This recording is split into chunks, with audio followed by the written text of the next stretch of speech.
In this video, I'm going to show you how to hack Kahoot. So first of all, I just have to give you an example of my ID and just set game ID. Now search username.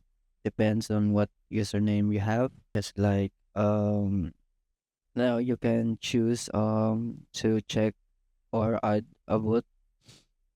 So it depends on you. So I have to choose this and how to play and add boot. So you must specify a username in here and just flood boots. It depends on you. So this is where you create the hack.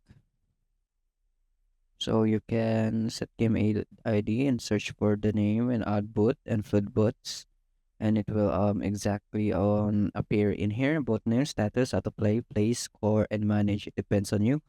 And after that, you can also spoof winner in your game pin or in your game. And if you want to play, you can just search this Kahoot Point Club. And as you can see, it is currently in beta right now, so it doesn't work as the way that it was.